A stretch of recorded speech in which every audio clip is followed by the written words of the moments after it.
அனைவருக்கும் வணக்கம்.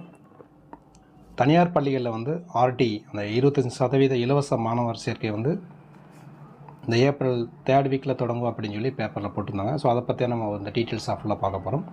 ஸோ இது வந்து பார்த்தீங்க அப்படின்னா இந்த ஏப்ரல் 14 அன்றைக்கி அந்த பேப்பர் நியூஸ்.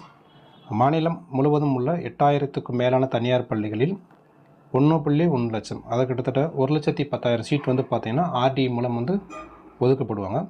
இதில் வந்து எல்கேஜி அப்படி இல்லைன்னா 1ஆம் வகுப்பில் வந்து நம்ம வந்து குழந்தைய சேர்த்துக்கலாம். ஸோ இந்த 1ஆம் வகுப்புங்கிறது ரொம்ப ரேரான ஸ்கூலில் தான் இருக்கும். ஸோ அதனால் அதை விட்டுருங்க. எல்கேஜிலேருந்து வரதான் நம்மளுக்கு வந்து சூட்டபிள் ஆகும். ஸோ அதை நீங்கள் கொஞ்சம் கவனிச்சுக்கோங்க, ஓகேங்களா. இதுக்கு வந்து நம்ம கல்வி கட்டணம் செலுத்தாமல் வந்து இலவசமாக படிக்க வைக்கலாம். ஸோ அவ்வளோதான்.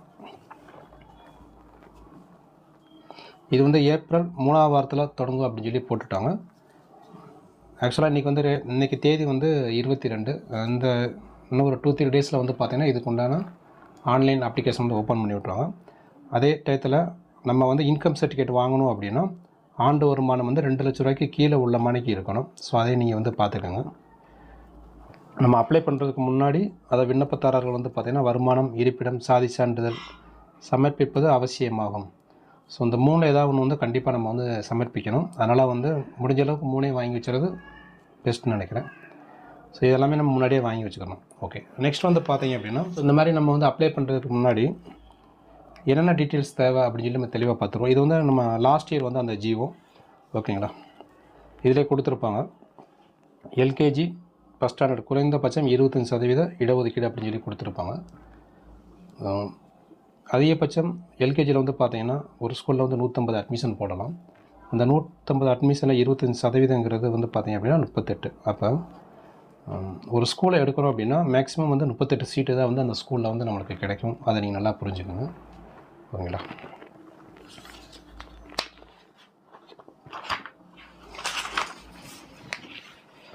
நான் ஃபுல்லாக வாசியில் அதில் உள்ள முக்கியமான விஷயங்கள் மட்டும் நான் அதில் எனக்கு தெரிஞ்ச அளவுக்கு நான் உங்களுக்கு சொல்லிடுறேன். நெக்ஸ்ட் வந்து பார்த்தீங்க அப்படின்னா எல்கேஜி அல்லது முதல் வகுப்பிற்கு அருகாமையிடம் என்பது 1 கிலோமீட்டருக்கு சுற்றளவு ஆகும்.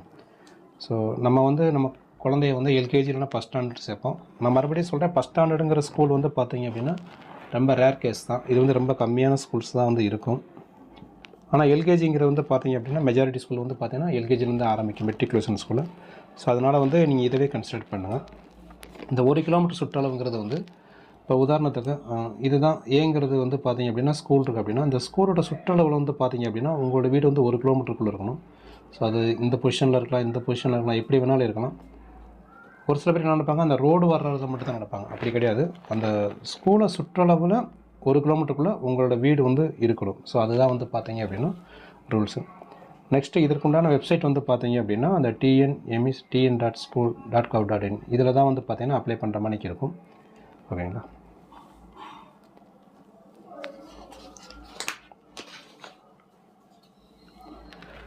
நெக்ஸ்ட் வந்து பார்த்திங்கன்னா என்னென்ன சான்றிதழ் தேவை அப்படின்னு சொல்லி இதை கொடுத்துருக்காங்க. லாஸ்ட் டைம் என்னவோ அதே தான் இந்த டைம் இருக்கும். அதனால் பெருசாக எதுவும் வித்தியாசம் இருக்காது. அதனால் நான் லாஸ்ட்டு உள்ள அந்த ஜியோ வச்சு நான் உங்களுக்கு சொல்கிறேன். ஃபஸ்ட்டு வந்து பார்த்திங்க அப்படின்னா அந்த பிறப்புச் சான்று இருக்குது. பிறப்புச் சான்றிதழ் வந்து மேக்ஸிமம் நம்ம எல்லாமே வாங்கியிருப்போம், பிறந்த சர்டிஃபிகேட். அப்படி இல்லை அப்படின்னா அந்த ஹாஸ்பிட்டல் ஒருவேளை பிறந்த சான்றிதழ் வாங்கலை அப்படின்னா ஹாஸ்பிட்டலில் வந்து பிறந்ததுக்கு உண்டான அந்த அபிடேவிட் கொடுத்துருப்பாங்க. ஸோ அந்த சர்டிஃபிகேட்டு, அங்கன்வாடி ரெக்கார்டு, மேக்ஸிமம் எல்லாமே பர்த் சர்டிஃபிகேட்டே வச்சுருப்போம். அதனால் வந்து இதில் எதுவும் ப்ராப்ளம் இல்லை. ரெண்டாவது வந்து பார்த்தீங்க அப்படின்னா டேட்டு. இந்த டேட்டு வந்து கரெக்டாக இருந்தால் மட்டும்தான் நம்ம வந்து உள்ளே போகும். இல்லைன்னா நம்ம வந்து அதாவது அப்ளிகேஷனே நம்மளுக்கு வந்து உள்ளே போகாது. ஸோ நம்ம குழந்தைகள் வந்து எல்கேஜியில் சேர்க்குறோம் அப்படின்னா அதுக்கு உண்டான டேட் வந்து பார்த்திங்கன்னா 1/8/2021. ஏன்னா இது போன வருஷம் உண்டானது. இந்த வருஷத்துக்கு வரப்போ 1/8/2021 முதல் எப்போ முடியும், 31/7/2022 இந்த தேதியிலையோ இல்லை இதற்கு இடைப்பட்ட தேதியிலையோ பிறந்திருந்தாங்க அப்படின்னா எல்கேஜி வந்து நம்ம சேர்த்துக்கலாம். இந்த தேதிக்கு முன்னாடி பிறந்திருந்தாங்க அப்படின்னா இவங்களுக்கு உண்டான வாய்ப்பு என்ன ஆகும், இந்த தேதிக்கு முன்னாடி பிறந்திருந்தாங்க அப்படின்னா இவங்களுக்கு உண்டான வாய்ப்பு வந்து பார்த்திங்கன்னா போன கல்வியாண்டிலே முடிஞ்சிருக்கும். இந்த தேதிக்கு பின்னாடி பிறந்திருக்காங்க அப்படின்னா இந்த தேதிக்கு பின்னாடி பிறந்திருந்தாங்கன்னா இவங்களுக்கு உண்டான வாய்ப்பு என்ன ஆகும் அப்படின்னா அடுத்த கல்வியாண்டு, அதாவது 2026-2027 இந்த கல்வியாண்டில் வந்து பார்த்திங்க அப்படின்னா அவங்களுக்கு உண்டான அந்த சீட் வந்து கிடைக்கும். இந்த தேதிக்கு முன்னாடி பிறந்திருந்தாங்க அப்படின்னா இனிமேல் இவங்க அப்ளை பண்ண முடியாது. இவங்களுக்கு உண்டான வாய்ப்பு 2024 2025 முடிஞ்சிருக்கும். ஓகேங்களா? ஸோ இதை வச்சு நீ தெரிஞ்சுக்கங்க. அதே மாதிரி ஃபஸ்ட் ஸ்டாண்டர்ட் இருக்கிற ஸ்கூலில் வந்து பார்த்தீங்க அப்படின்னா 1/8/2018 இருக்கும். இது நீங்கள் வந்து 19 மாற்றிக்கிங்க. 31/7/2020. ஓகேங்களா? ஸோ நான் இங்கே தெளிவாகவே எழுதுகிறேன். உங்கள் குழந்தைய வந்து பார்த்தீங்கன்னா எல்கேஜி சேர்க்குற மாணிக்கு இருந்தீங்க அப்படின்னா அந்த குழந்தையோட பிறந்த தேதி வந்து 1/8/2021 இந்த தேதியிலையோ இதற்கு இடைப்பட்ட இந்த தேதியிலையோ இல்லை அப்படின்னா 31/7/2022 ஒன்று இந்த தேதியில் பிறந்திருக்கணும், இல்லை இந்த தேதியில் பிறந்திருக்கணும், இல்லைனா இதற்கு இடைப்பட்ட தேதியில் பிறந்திருக்கணும். இப்படி இருந்திருந்தால் மட்டும்தான் நீங்கள் வந்து எல்கேஜி அப்ளை பண்ண முடியும். ஸோ அதை நீங்கள் தெளிவாக பார்த்துக்கோங்க. நெக்ஸ்ட்டு என்னென்ன கேட்டகரியில் வந்து நம்ம அப்ளை பண்ணலாம். பிறந்த சர்டிஃபிகேட்டுங்கிறது மஸ்ட்டுன்னு சொல்லிட்டோம். ஏன்னா அந்த பிறந்த தேதியை வச்சு தான் நம்ம வந்து அப்ளை பண்ண முடியும். நெக்ஸ்ட்டு வந்து பார்த்தீங்க அப்படின்னா ஒரு சில கேட்டகரியில் வந்து அப்ளை பண்ணலான்னு போட்டிருக்காங்க. வாய்ப்பு மறுக்கப்பட்ட பிரிவினருக்கான சான்று. ஸோ வாய்ப்பு மறுக்கப்பட்டோம்னா ஒருவேளை நீங்கள் பிசியாக இருக்கலாம், பிசிஎம் முஸ்லீமாக இருக்கலாம், இல்லை அப்படின்னா எம்பிசியாக இருக்கலாம், டிசியாக இருக்கலாம். இந்த ஏதாவது ஒரு கேட்டகரியில் நம்ம வந்துடுவோம். இந்த ஒரே ஒரு அப்ளிகேஷனை மட்டும் வச்சு இந்த ஒரே ஒரு ஜாய் சேனல் மட்டும் வச்சு நம்ம அப்ளை பண்ணிக்கலாம். ஓகேங்களா? இதில் வந்து இந்த கம்யூனிட்டியில் எதுவுமே இல்லை அப்படின்னா நீங்கள் ஓசியாக இருக்கீங்க பட்சத்தில் வந்து பார்த்தீங்கன்னா இன்கம் சர்டிஃபிகேட் மூலிமா நம்ம வந்து வாங்கிக்கலாம். அதை வந்து நான் பின்னாடி வரப்பா நான் சொல்கிறேன். இதிலே வந்து பார்த்தீங்கன்னா வாய்ப்பு மறுக்கப்பட்ட சிறப்பு பிரிவினர் அப்படின்னு சொல்லி ஒரு கேட்டகரி கொடுத்துருக்காங்க. இதில் ஒரு சில கண்டிஷன்ஸ் கொடுத்துருக்காங்க.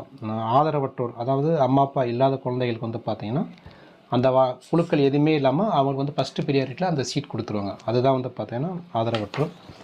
ரெண்டாவது வந்து பார்த்திங்க அப்படின்னா ஹெச்ஐவியால் பாதிக்கப்பட்ட குழந்தைகள் இருந்தாங்க அப்படின்னா அவங்களுக்கும் வந்து குழுக்கள் எதுவுமே இல்லாமல் வந்து ஸ்ட்ரெயிட்டாக சீட் கொடுத்துருவாங்க. துப்புரவு தொழிலாளியின் குழந்தைகள் அவங்களோட குழந்தைகளுக்குமே வந்து பார்த்திங்கன்னா கொடுத்துருவாங்க.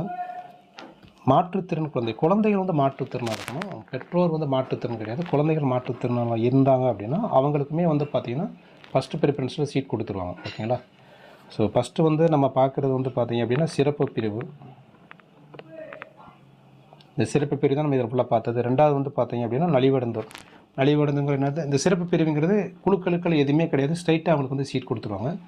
ரெண்டாவது வந்து பார்த்திங்கன்னா அந்த கம்யூனிட்டி பேஸ்டு வாய்ப்பு மறுக்கப்பட்ட பிரிவினருக்கான சான்று. இதை வச்சு நம்ம அப்ளை பண்ணுறோம்.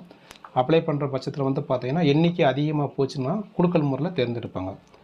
தேர்ட் ஒன் வந்து பார்த்திங்க அப்படின்னா நலிவடைந்த பிரிவினருக்கான சான்று, வருமான சான்று. நம்ம வந்து இன்கம் சர்டிஃபிகேட் வாங்கணும். அந்த இன்கம் சர்டிஃபிகேட் வந்து பார்த்திங்கன்னா தாசில்தார் ஆஃபீஸில் வாங்கணும். இது வந்து ஆண்டு வருமானம் எவ்வளோ வந்து பார்த்திங்க அப்படின்னா 2 lakhs கூடாமல் அதுக்குள்ளே நம்ம வந்து வாங்கணும். அதை நீங்கள் பார்த்துக்கணும். இருப்பிட சான்றிதழ் வந்து பார்த்திங்க அப்படின்னா நம்ம வந்து ஸ்கூலுக்கும் வீடுக்கும் 1 கிலோமீட்டர் சொல்லிட்டோம். அதற்குண்டான ஒரு ப்ரூஃப் வேணும். நம்மளோட ஃபேமிலி கார்டு, நம்மளோட ரேஷன் கார்டு இருக்கலாம், voter ID, Aadhaar ID, driving licence, bank passbook, telephone bill, PAN கார்டில் வந்து அட்ரஸே இருக்காது. ஓகே. ஸோ இந்த இதில் ஏதாவது நம்ம ஒன்று வச்சுருக்கோம் அப்படின்னா அதை வச்சு நம்ம வந்து இருப்பிட சான்றிதழ் நம்ம வச்சுருக்கலாம். அதுக்கு விஏவோட தனியாக நம்ம இருப்பிட சான்றிதழ் வாங்கணும் அவசியம் இல்லை. ஸோ அந்த அதுவுமே கொடுத்துருக்காங்க பாருங்களேன். விஏவோட சர்டிஃபிகேட் வாங்கினா கூட போதும் அப்படின்னு சொல்லி கொடுத்துருக்காங்க. இதை தாண்டி ஐடி கார்டு வேறு ஏதாவது ஸ்டேட் கவர்மெண்ட், சென்ட்ரல் கவர்மெண்ட் அந்த ஐடி கார்டு வச்சுருந்தாலும் அதுவும் ஓகே தான் அப்படின்னு சொல்லி கொடுத்துருக்காங்க. ஸோ இது மற்ற அப்ளிகேஷன்ஸ் குழுக்கள் நடக்கிறது எல்லாமே இதை பற்றி போட்டிருக்காங்க.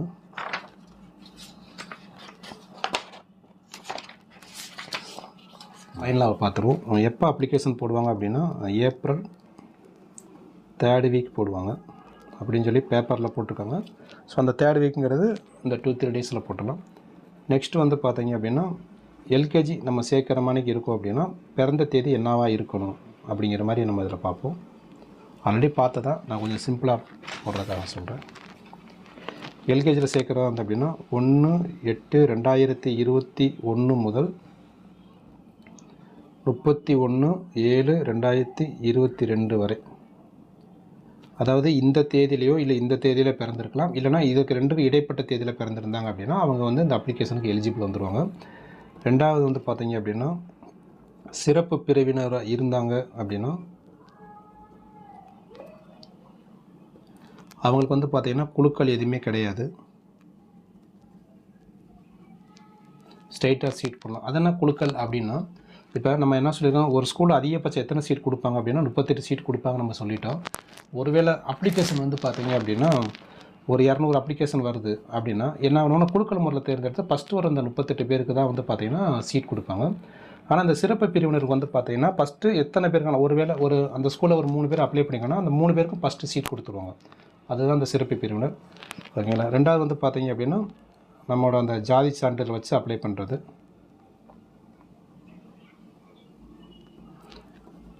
ஒருவேளை இது இல்லை அப்படின்னா இந்த இது இல்லாத பட்சத்துக்கு என்ன பண்ணுறாங்க அப்படின்னா வருமான சான்றிதழ்.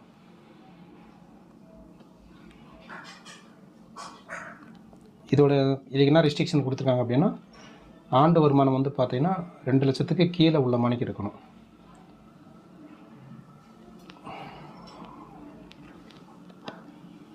ஓகேங்களா. ஸோ இந்த இது ஒன்று. ஸ்கூலுக்கும் வீட்டுக்கும் ரேடியஸ் சுற்றளவு வந்து பார்த்தீங்க அப்படின்னா 1 கிலோமீட்டருக்குள்ளே இருக்கணும். ஓகேங்களா. அவ்வளோதான். இந்த இது எல்லாமே இருந்துச்சு அப்படின்னா நீங்கள் வந்து அப்ளை பண்ணிக்கலாம். ஸ்கூலுக்கும் இதுக்கு 1 கிலோமீட்டர் சொல்லட்டும். அதுக்குண்டான ப்ரூஃப் தான் நீங்கள் ரேஷன் கார்டு, ஓட்டர் ஐடி எல்லாமே நீங்கள் வச்சுருப்பீங்க. குழந்தைகளுக்கு தேவையில்லை, பேரண்ட்ஸுக்கு இருந்தால் போதும்.